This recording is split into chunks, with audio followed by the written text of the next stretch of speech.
आप सभी का हमारे YouTube channel internet study club में स्वागत है। आप अगर इस चैनल पे नए हैं तो YouTube channel internet study club को सब्सक्राइब कीजिए, बेल आइकन दबाइए ताकि जो भी वीडियो हम बनाएं वो आप तक सबसे पहले पहुंचे और आपको तैयारी करने में डेफिनेटली मदद मिले। ठीक है।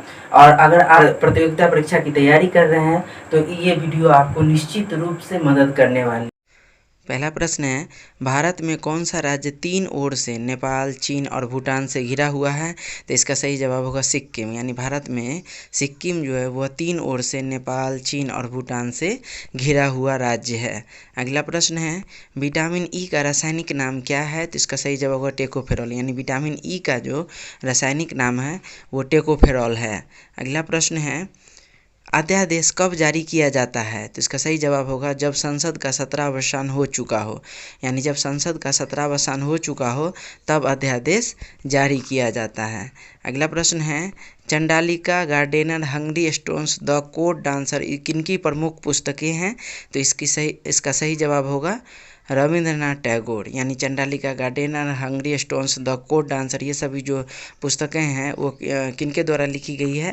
तो रविंद्रनाथ टैगोर के द्वारा लिखी गई पुस्तक है।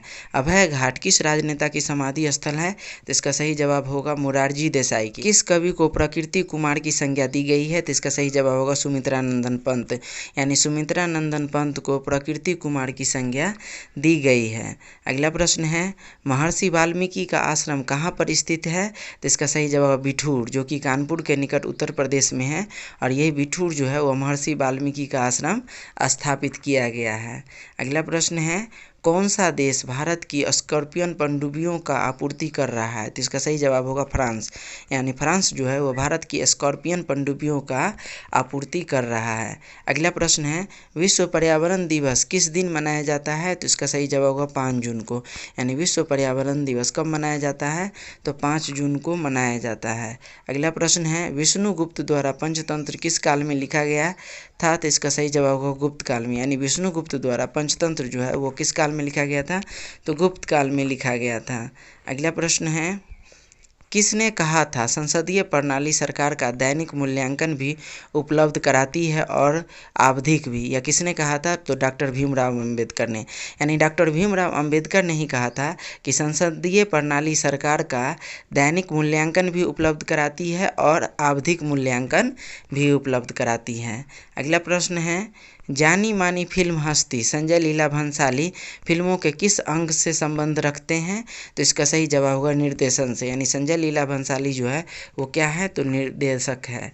अगला प्रश्न है, फुल्स गोल्ड यानी फुल्स गोल्ड जो पुस्तक के है उसके लेखक कौन है? तो इसका सही जवाब गिलियन गेट। ये मिसप्रिंट है, गेट है तो गिलियन गेट। यानी फुल्स गोल्ड पुस्तक के लेखक कौन हुए? तो गिलियन गेट। अगला प्रश्न है, SMS का अर्थ क्या होता है? तो इसका सही जवाब होगा शॉर्ट मैसेजिंग सर्विस। यानी S से शॉर्ट, M से मैसेजिंग और S से सर्विस। यानी SMS का फुल फॉर्म होता है शॉर्ट मैसेजिंग सर्विस। अगला प्रश्न है, जन गण मन को राष्ट्रगान के रूप में किस वर्ष स्वीकृत किया गया? तो इसका सही जवाब 1950 ईस्वी में। यानी जन गण मन को राष्ट्रगान के रूप में 1950 ईस्वी में स्वीकृत किया गया। अगला प्रश्न है, पाकिस्तान से लगे भारतीय राज्य कौन कौन से हैं? तो इसका सही जवाब होगा जम्मू कश्मीर, पंजाब, राजस्थान तथा गुजरात। यानी जम्मू कश्मीर, पंजाब तथा राजस्थान और गुजरात ये सभी जो राज्य हैं यह पाकिस्तान से लगे सभी भारतीय राज्य हैं। तो 1954 ईस्वी में किस किस को भारत रत्न पुरस्कार से सम्मानित किया गया था? तो इसका सही जवाब होगा डॉक्टर सर्वपल्ली राधाकृष्णन, चक्रवर्ती राजगोपालाचारी और डॉक्टर CV रमन। यानी इन सभी को 1954 में भारत रत्न से सम्मानित किया गया था। अगला प्रश्न है, यूनिसेफ का लक्ष्य समूह क्या है? तो इसका सही जवाब होगा बच्चे। यानी यूनिसेफ का लक्ष्य समूह क्या है? तो बच्चे हैं। अगला प्रश्न है, फ्लॉपी डिस्क उदाहरण है किसका? तो इसका सही जवाब होगा सेकेंडरी स्टोरेज मेमोरी का। यानी सेकेंडरी स्टोरेज मेमोरी का उदाहरण कौन सा है? तो फ्लॉपी डिस्क है। अगला प्रश्न है, बुक्सा बाग परियोजना भारत के किस राज्य में स्थित है? तो इसका सही जवाब होगा पश्चिम बंगाल में। यानी बुक्सा बाग परियोजना जो है वो भारत के पश्चिम बंगाल राज्य में स्थित है। अगला प्रश्न है, मैत्री एक्सप्रेस ट्रेन किन दो स्टेशनों के बीच चलाई गई? तो इसका सही जवाब कोलकाता और ढाका के बीच। यानी मैत्री एक्सप्रेस जो है वह भारत के कोलकाता और बांग्लादेश के ढाका के बीच चलाई गई। अगला प्रश्न है, पंचशील किस देशों के बीच का समझौता है? तो इसका सही जवाब होगा भारत और चीन, यानी भारत और चीन के बीच का समझौता जो है उसका नाम है पंचशील समझौता। अगला प्रश्न है, पंडित रविशंकर एवं उस्ताद विलायत खां किस वाद्य यंत्र के वादन से संबंधित है? तो इसका सही जवाब होगा सितार वादन, यानी पंडित रविशंकर और उस्ताद विलायत खां जो है वह सितार वादन से संबंध रखते हैं। अगला प्रश्न है, भारत का कौन सा नगर अरब सागर की रानी कहलाता है? तो इसका सही जवाब होगा कोच्चि, यानी कोच्चि जो है वह अरब सागर की रानी कहा जाता है। अगला प्रश्न है, कुचिपुड़ी नृत्य की उत्पत्ति कहाँ हुई थी? तो इसका सही जवाब होगा आंध्र प्रदेश में, यानी कुचिपुड़ी नृत्य की उत्पत्ति जो है वह भारत के आंध्र प्रदेश में हुई थी। अगला प्रश्न है, होता क्या है? तो इसका सही जवाब होगा डीऑक्सीराइबो न्यूक्लिक एसिड, यानी डीएनए का फुल फॉर्म क्या होता है? डीऑक्सीराइबो न्यूक्लिक एसिड होता है। अगला प्रश्न है, टुवार्ड्स अ हंगर फ्री वर्ल्ड पुस्तक किसने लिखी है? तो इसका सही जवाब होगा डॉक्टर MS स्वामीनाथन, यानी टुवार्ड्स अ हंगर फ्री वर्ल्ड पुस्तक के लेखक कौन है? तो डॉक्टर MS स्वामीनाथन। अगला प्रश्न है, थल सेना दिवस कब मनाया जाता है? तो इसका सही जवाब होगा 15 जनवरी को, यानी 15 जनवरी को थल सेना दिवस मनाया जाता है। अगला प्रश्न है, फेथ एंड कंपैशन नामक पुस्तक के लेखक कौन है? तो इसका सही जवाब होगा नवीन चावला, यानी फेथ एंड कंपैशन पुस्तक के लेखक कौन है? तो नवीन चावला है। अगला प्रश्न है, जोग जलप्रपात किस नदी पर स्थित है? तो इसका सही जवाब होगा शरावती नदी पर, यानी जोग जलप्रपात जो है वह शरावती नदी पर स्थित है। अगला प्रश्न है, अमेरिकियों को यह भी कहा जाता है, क्या कहा जाता है? तो इसका सही जवाब होगा यांकीज, यानी अमेरिकियों को यांकीज भी कहा जाता है।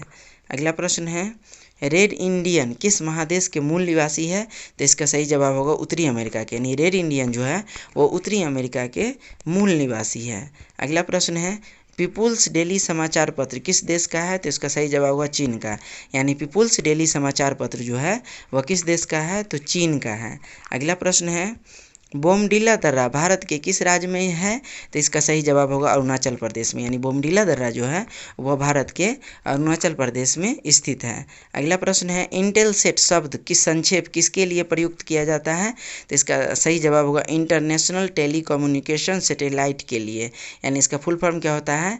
तो इंटरनेशनल टेलीकम्युनिकेशन सैटेलाइट, IN से इंटरनेशनल, TEL से टेली कम्युनिकेशन और SAT से सैटेलाइट, इसलिए इंटेलसेट का फुल फॉर्म क्या होता है? International tele communication satellite. अगला प्रश्न है, 14 नवंबर को किस दिन के रूप में मनाया जाता है? तो इसका सही जवाब होगा बाल दिवस के रूप में, यानी 14 नवंबर को बाल दिवस के रूप में मनाया जाता है। अगला प्रश्न है, नासा का फुल फॉर्म क्या होता है? तो इसका सही जवाब होगा national aeronautics and space administration, यानी नासा का फुल फॉर्म क्या होता है? National aeronautics and space administration होता है। अगला प्रश्न है, ऑस्कर पुरस्कार किस क्षेत्र में श्रेष्ठ प्रदर्शन के लिए दिए जाते हैं? तो इसका सही जवाब होगा सिनेमा के क्षेत्र में, यानी ऑस्कर पुरस्कार जो है वो सिनेमा के क्षेत्र में श्रेष्ठ प्रदर्शन के लिए दिए जाते हैं। अगला प्रश्न है, गुप्त वंश के किस राजा को भारत का नेपोलियन कहा जाता है? तो इसका सही जवाब होगा समुद्रगुप्त को, यानी समुद्रगुप्त को जो कि गुप्त वंश से संबंधित है और इसे ही भारत का नेपोलियन कहा जाता है। अगला प्रश्न है, OECD का फुल फॉर्म क्या होता है? तो इसका सही जवाब होगा organisation of economic cooperation and development. OECD का फुल फॉर्म क्या होता है? Organisation of economic cooperation and development होता है। अगला प्रश्न है, विश्व आबादी दिवस कब मनाया जाता है? तो इसका सही जवाब होगा 11 जुलाई को, यानी विश्व आबादी दिवस कब मनाया जाता है? तो 11 जुलाई को मनाया जाता है। अगला प्रश्न है, भारतीय शिक्षा का मैग्ना कार्टा किसे कहा जाता है? तो इसका सही जवाब वुड ऑफ डिस्पैच, यानी वुड के डिस्पैच को भारतीय शिक्षा का मैग्ना कार्टा कहा जाता है। अगला प्रश्न है, अंटार्कटिका में भारत के तीसरे अनुसंधान केंद्र का क्या नाम है? तो इसका सही जवाब होगा भारती, यानी अंटार्कटिका में तीसरे अनुसंधान केंद्र का क्या नाम है? तो भारती नाम है। अगला प्रश्न है, महात्मा गांधी पर फिल्म का निर्माण किसने किया था? तो इसका सही जवाब होगा रिचर्ड एटेनबरो ने, यानी महात्मा गांधी पर फिल्म का निर्माण रिचर्ड एटेनबरो ने किया था। अगला प्रश्न है, विख्यात तट मंदिर कहाँ स्थित है? तो इसका सही जवाब होगा मामल्लपुरम, जो कि तमिलनाडु में है और यहीं पे तट मंदिर स्थित है। अगला प्रश्न है, मीन कैंप नामक पुस्तक के लेखक कौन है? तो इसका सही जवाब होगा एडोल्फ हिटलर। यानी मीन कैंप मेरा संघर्ष नामक पुस्तक किसने लिखी है? तो एडोल्फ हिटलर ने लिखा है। अगला प्रश्न है कंदरिया महादेव मंदिर तथा चतुर्भुज मंदिर मध्य प्रदेश के किस स्थान पर स्थित है? तो इसका सही जवाब होगा खजुराहो। यानी कंदरिया महादेव मंदिर और चतुर्भुज मंदिर जो है ये दोनों मध्य प्रदेश के खजुराहो में स्थित है। अगला प्रश्न है साकेत किसकी कृति है? तो इसका सही जवाब होगा मैथिली शरण गुप्त की। यानी साकेत जो है वह मैथिली शरण गुप्त की कृति है। अगला प्रश्न है भारत के किस राज्य में अधिकांश निवासी ईसाई हैं? तो इसका सही जवाब होगा नागालैंड में। यानी भारत के नागालैंड में अधिकांश निवासी जो है वह ईसाई हैं। अगला प्रश्न है द लास्ट चाइल्ड किसने लिखी है? तो इसका सही जवाब मुल्कराज आनंद। द लास्ट चाइल्ड जो रचना है वो किनकी है? तो मुल्कराज आनंद की यह रचना है। तो ये था आज का हमारा प्रश्नोत्तरी। और फिर से कहना चाहेंगे कि YouTube channel internet study club को सब्सक्राइब कीजिए, बेल आइकन दबाइए ताकि जो भी वीडियो बनाए आप तक सबसे पहले पहुंचे। और ये वीडियो अगर आपको अच्छा लगा, हेल्पफुल लगा, तो अपने दोस्तों के साथ में व्हाट्सएप फेसबुक ग्रुप में शेयर कीजिए, लाइक करें, कमेंट्स करिए। थैंक्स।